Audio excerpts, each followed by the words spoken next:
Son las 7:35. Saludamos al ingeniero Fernando Reyes. Es un académico y técnico con una larga experiencia, tanto en la academia como en funciones relacionadas con explotación petrolera. Y tiene varias especializaciones, entre ellas una maestría en ingeniería de petróleos. Ingeniero Reyes, le damos la bienvenida. Son días y espacios de decisión, de meditación para los ecuatorianos sobre cómo ejercer su voto, y está también allí de por medio la consulta popular sobre el Yasuní. Una pregunta que, más allá de todas las connotaciones económicas que tiene para Ecuador, hablan también de una filosofía de vida, de una concepción de cómo los seres humanos debemos tomar la situación del planeta amenazado por el calentamiento global, que ha tenido muy serias advertencias desde los más altos organismos que gobiernan el mundo, empezando por las Naciones Unidas, que ha señalado con respecto a estos temas que el mundo se encuentra al borde del abismo. Extractivismo o no extractivismo es también lo que se votará este próximo 20 de agosto. Quisiéramos conocer su punto de vista con su amplio conocimiento de la situación petrolera en Ecuador. Buenos días, muchas gracias por esta oportunidad. Bueno, en realidad no le veamos al asunto del 20 de agosto como algo que esté en blanco o negro, sino que veamos de que es una oportunidad que el Ecuador, sus habitantes, principalmente las nuevas generaciones, tienen como para ir acelerando un proceso que, se quiera o no, esté en camino. Este proceso es que definitivamente se está declinando la producción de petróleo y con ello sus ingresos, y aún el Ecuador no ve una alternativa seria o con objetividad democrática para que lo reemplace. Y esto supone de que necesariamente el Estado, sus gobiernos, los ciudadanos, tenemos que pensar seriamente aquello que a nivel internacional se le está denominando la transición energética.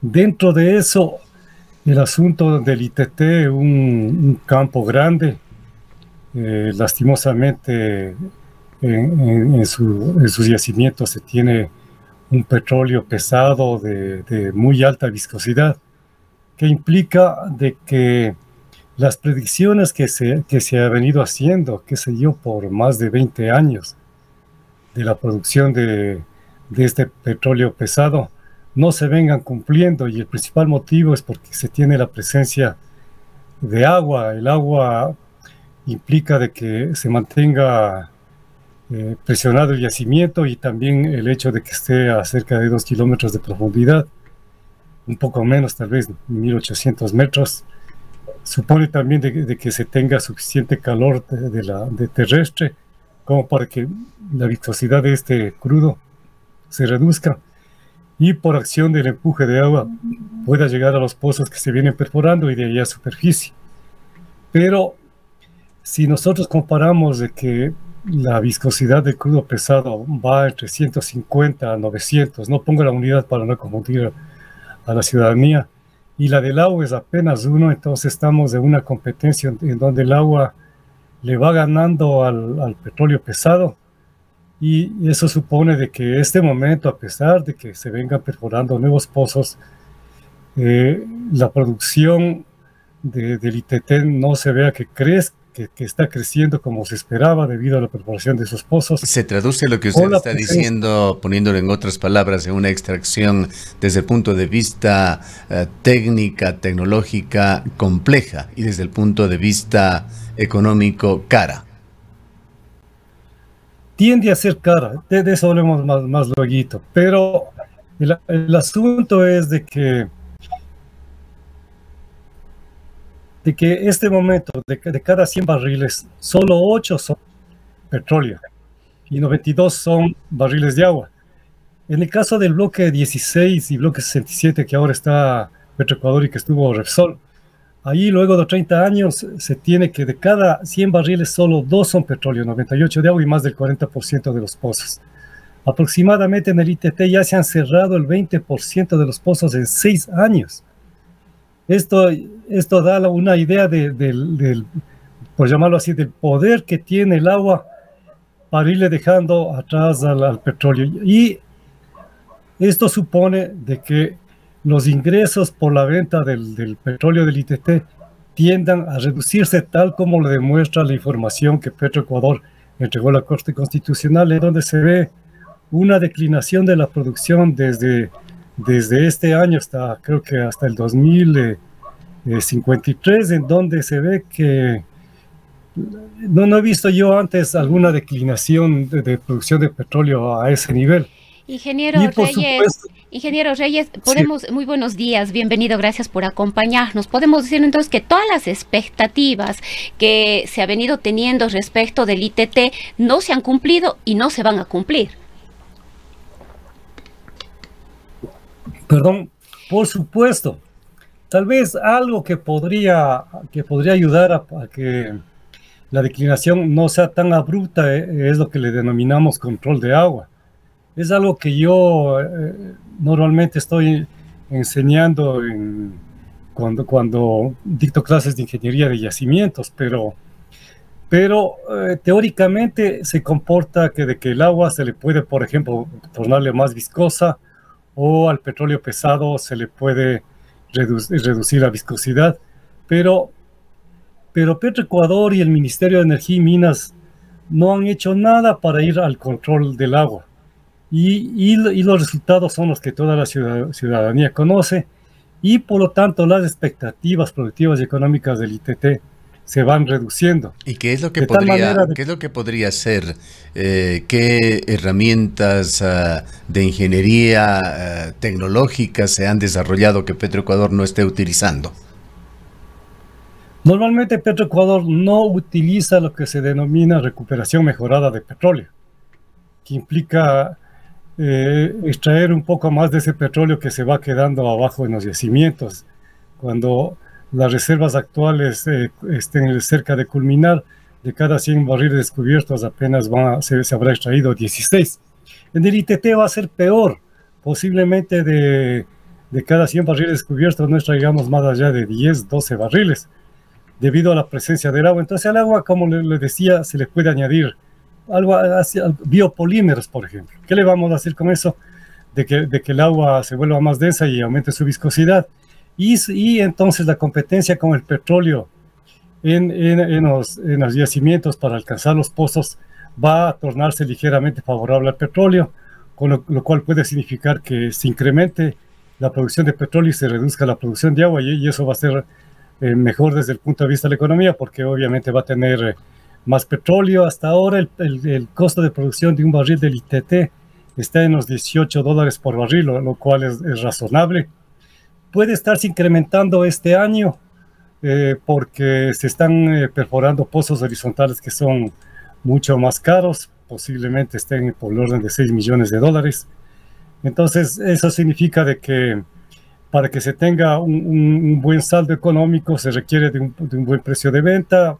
El precio de venta del petróleo se está recuperando, pero no así está incrementando la producción del ITT, por lo cuanto por este motivo, el primer semestre de este año, con la información que proporciona Petroecuador, aproximadamente la renta petrolera neta del ITT fue de $380 millones, y se espera tal vez que sea el doble a finales de año, lo cual está alejado de los 1.200 millones de dólares al año que por todo lado se ha promocionado en el Ecuador, de que esa va a ser la pérdida anual del ITT, cuando no se está viendo de que por lo menos en este año no van a ser 800 millones, no van a ser 1.200 millones de dólares de ingresos.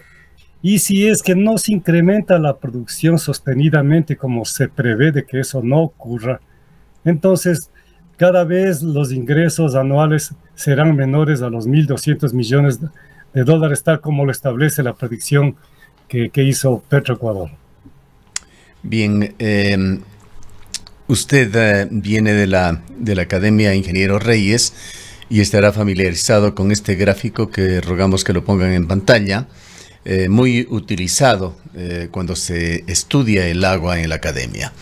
Si bien nosotros crecemos y desde muy temprano aprendemos que la mayor parte de la superficie del planeta está cubierta por el agua, este es un cubrimiento totalmente superficial. Y si pudiéramos concentrar el agua del planeta en un círculo como aparece, esperemos que esté ahí en la pantalla, si me confirman, como aparece en pantalla, el círculo azul, el más grande que vemos, sería el agua total del planeta. Esta es la proporción entre material pétreo y material sólido del planeta y el agua. Pero de esta agua aparece un círculo mucho más pequeño, es solamente el agua dulce, es decir, el agua que podemos consumir para efectos de supervivencia de la mayoría de seres humanos, los que viven en los continentes, con excepción de los peces adaptados al agua salada. Es decir, que el agua en el planeta es probablemente uno de los elementos más preciosos. Además, que esto es de conocimiento amplio en la ciencia. Sin agua simplemente no hay vida. Usted ha mencionado el agua que está en los mismos yacimientos de petróleo, que tiene que separarse, que está en proporciones de hasta un 30% de petróleo y 70% de agua, y en los pozos que se van desgastando, ya que usted ha mencionado de El Yasuní, pueden llegar a porcentajes mucho más altos, más del 90% de agua. Me parece que utilizó usted una cifra incluso que se aproximaba ya hasta un 97 o 98%. La pregunta que quisiera hacerles, ¿qué pasa con toda esa agua que mayoritariamente se encuentra en los pozos con respecto al petróleo y que es parte de la explotación? Esa agua que en forma posterior sirve para fines positivos. A ver, es un agua de formación, así le denominamos. Y es un agua que es muchas veces más salina que el agua de mar. Normalmente nuestros yacimientos están alimentados por el gran flujo de agua que se tiene en las cordilleras, y eso implica de que el agua el agua lluvia se va volviendo agua de escorrentía y de a poco va ingresando al subsuelo e ingresa a los yacimientos de petróleo, y entonces va acarreando ciertos elementos químicos como los cloruros, los sulfuros y otros elementos químicos más, y por lo tanto le dan ciertas características muy particulares, si lo vemos desde el punto de vista ya de la vida, desde el punto de vista biológico. Una vez que esta agua que llegó se almacenó, por decirlo así, en los yacimientos, y luego lo estamos extrayendo, pues lo que hacemos de superficie es algo muy simple, que implica que lo separemos del petróleo y luego lo volvamos a inyectar en el subsuelo. La mayor parte de esos en estratos, les llamamos así desde el punto de vista geológico, que están sobre los yacimientos de petróleo, y no se ha hecho hasta ahora un monitoreo. Repito, un monitoreo que implique de que se estudie, se haga una vigilancia para saber si esta agua está o no, digamos, subiendo hasta la superficie por capilaridad y contaminando a los acuíferos superficiales y subsuperficiales. Ha habido evidencias en los campos petroleros, como por ejemplo en Shushufindi, me estaban comentando también que en Edén Yuturi, en donde se tiene la presencia superficial y el agua de formación. Y si eso está ocurriendo, entonces el gran almacén de agua dulce que tenemos aquí en el Ecuador, que se llaman los acuíferos superficiales y subsuperficiales, pues simplemente estarían bajo amenaza, y eso no está bien. ¿Esta agua en qué medida se contamina o está contaminada por hidrocarburos? No necesariamente es la misma agua, ¿no? El agua que se separa, ¿no? Hay trazas de hidrocarburos, pero es que si yo tengo salinidades de 35.000 partes por millón, el agua de mar tiene 5.000 partes por millón, y el agua que utilizamos para nosotros los humanos casi no tiene salinidad. Entonces realmente es un agua que no la podemos consumir, ¿no?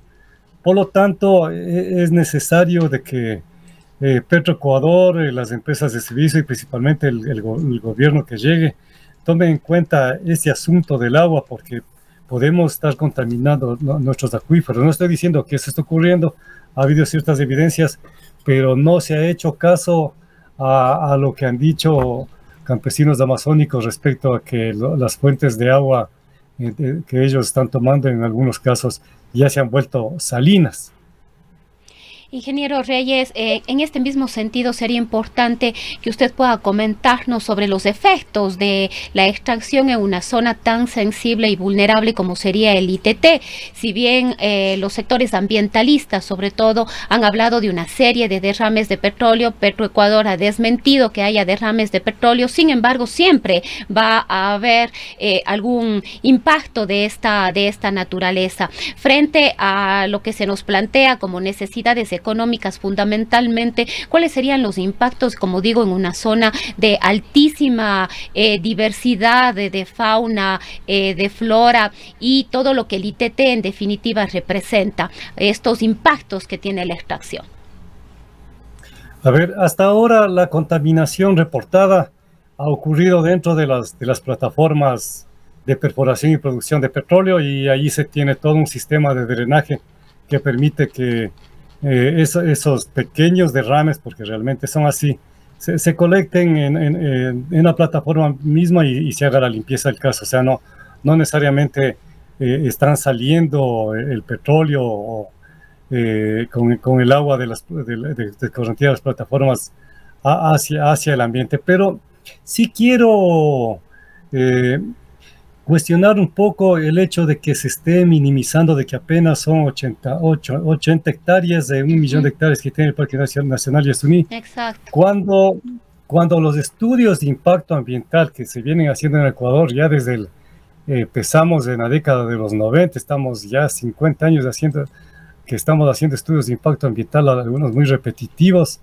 implica de que según los análisis de los biólogos, pues lo que se hace es cuando yo retiro 80 hectáreas de selva, simplemente dejó de ser el sitio en donde se reproducen, en donde se alimentan miles de especies, desde la mastofauna que se denomina los mamíferos, qué sé yo, culebras, hasta los insectos e inclusive, les llamemos así, de los microorganismos, ¿no? Entonces, no es algo que se puede, no es un asunto de que solamente retiro 80 hectáreas de selva y ya.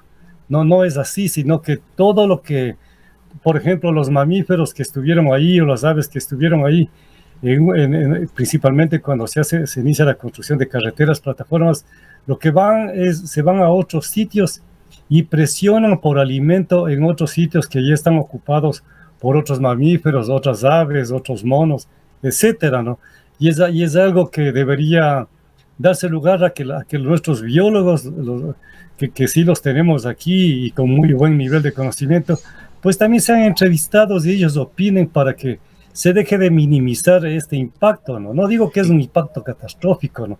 Sino que es un impacto a considerarse adecuadamente. Además, y esto es lo que más debe preocuparnos, yo formé parte del equipo ambiental en Maxus, Ecuador, cuando se construyó la carretera que va desde el río Napo hasta el bloque 16 en pleno Parque Nacional Yasuní. Son 135 kilómetros de carretera y algunos biólogos han datado, la última información que tengo es del año 2017, creo, en donde ellos, producto de sus análisis, ya hablan de la selva vacía, que implica de que los guaraní pues cambiaron su estilo de alimentación, su estilo de vida, y solamente se dedicaron a la cacería, ya no tanto para alimentarse, como se dice, de carne de monte, sino para vender carne de monte, vender plumas, vender mascotas, vender aves, y esto lo hacían, no sé si lo estarán haciendo en Pompeya Sur, en el río Napo, por lo cual los biólogos dicen de que la selva se ha ido vaciando.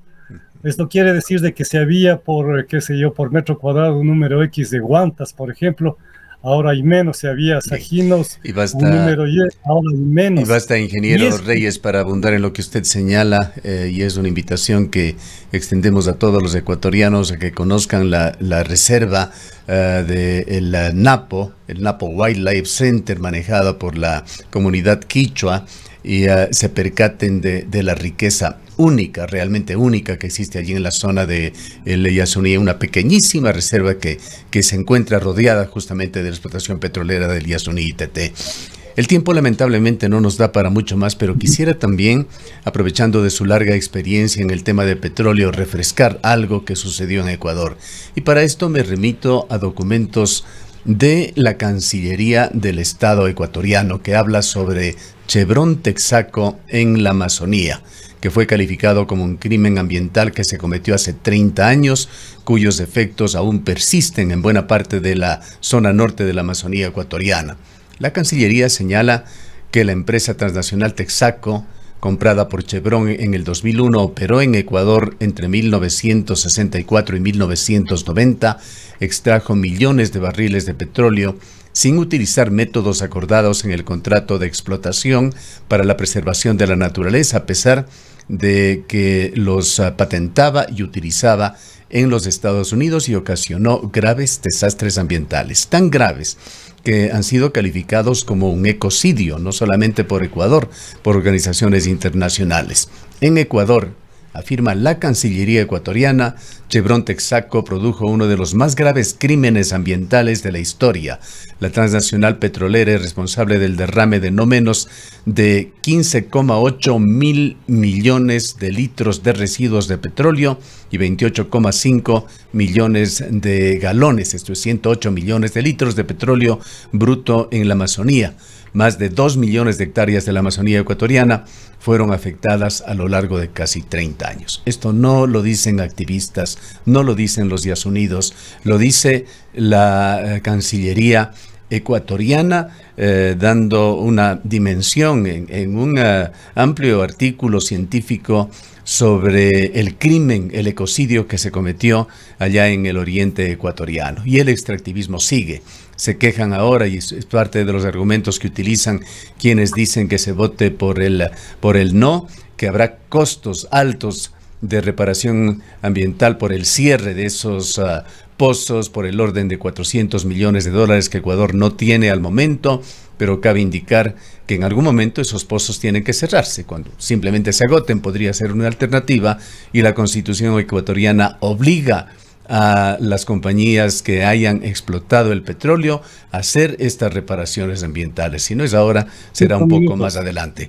Le dejo a usted brevísimamente, le ruego, porque tenemos ya otro compromiso periodístico, con una reflexión sobre lo que pasó con Chevron Texaco en Ecuador. Y ahí voy. En la década de los 70 hubo, y en la década de los 80 hubo tres contratos: el de Petroecuador Texaco, el de lo que hacía la Corporación Estatal Petrolera Ecuatoriana, que ahora es Petroecuador, y la empresa City. La ley de hidrocarburos tenía 2 artículos en donde, obviamente, en términos generales se regulaba el aspecto social y ambiental. No había planes de manejo ambiental, no había estudios de impacto ambiental, por lo tanto, todos los desechos, tanto de la operación de Texaco como la operación de la empresa estatal, como la operación de la empresa City, tuvieron su destino en el ambiente amazónico. Y el asunto es que en la década de los 90 yo participé muy activamente de eso, inclusive fue que armó el primer reglamento ambiental de operaciones hidrocarburíferas. Entonces ya se le empezó a generar condiciones como para que se tengan, además de los estudios de impacto ambiental, se hagan los planes de manejo ambiental, que en este caso consistía en la remediación de los derrames que se había tenido, digamos, ahí ya se vino a reintegrar el agua de formación y todo eso. El asunto está que solamente a la operadora, que fue Texaco, ¿sí? Es quien digamos, quien se responsabilizó de remediar, pero el 32,5% que le correspondía como parte del contrato con Petroecuador, y el 67,5% Petroecuador todavía no lo ha hecho efectivamente como parte del contrato, y el Estado ecuatoriano, una vez que Texaco, digamos, remedió lo que le correspondía, luego de un examen aprobado por el gobierno del Ecuador, por el Estado, entonces le liberó. Yo formé parte activa de un momento dado de las remediaciones es una remediación que ha sido la más grande que se ha hecho a nivel internacional en bosques tropicales en todo el mundo, y que posiblemente para ese tiempo, desde la óptica de este momento, le encontremos determinadas limitaciones. pero lo interesante hubiera sido que las partes, una vez que así como para la perforación de un pozo, el Estado pagaba 62,5% y Texaco 37,5%, no hubiera pasado mayor problema aquí en el Ecuador si Petroecuador y el gobierno que estaban al frente de Petroecuador hubieran aceptado de que ellos remedien el 62,5%, porque la empresa estatal ya lo venía haciendo y tampoco, digamos, que utilizaba la mejor tecnología en ese tiempo. Con mucha pena y con todo el respeto, tenemos que culminar la entrevista. Le agradecería concluir en 30 segundos, pues no tenemos más tiempo. Pues simplemente que el próximo 20 de agosto tenemos una alternativa de que o en el caso se deja de extraer de petróleo del ITT, o si no, veremos en el transcurso de los siguientes años cómo la producción y los ingresos petroleros del ITT van a ir bajando y cómo los gobiernos de turno van a sentir presión, porque ellos desde ahora están ofreciendo $1.200 millones anuales que no se están cumpliendo. Bien, muchísimas gracias. Esperemos que haya otra oportunidad de conversar y ojalá antes de la consulta popular pues es una decisión realmente que tiene que ver con una filosofía de vida, además de todos estos temas sociales, económicos, del futuro de las generaciones ecuatorianas, lo que se juega el próximo domingo con esta consulta del Yasuní ITT. Han escuchado al ingeniero Fernando Reyes, consultor petrolero, ingeniero en petróleos, tiene maestría también en producción de petróleos y una larguísima carrera, tanto académica como profesional en el oriente ecuatoriano. Son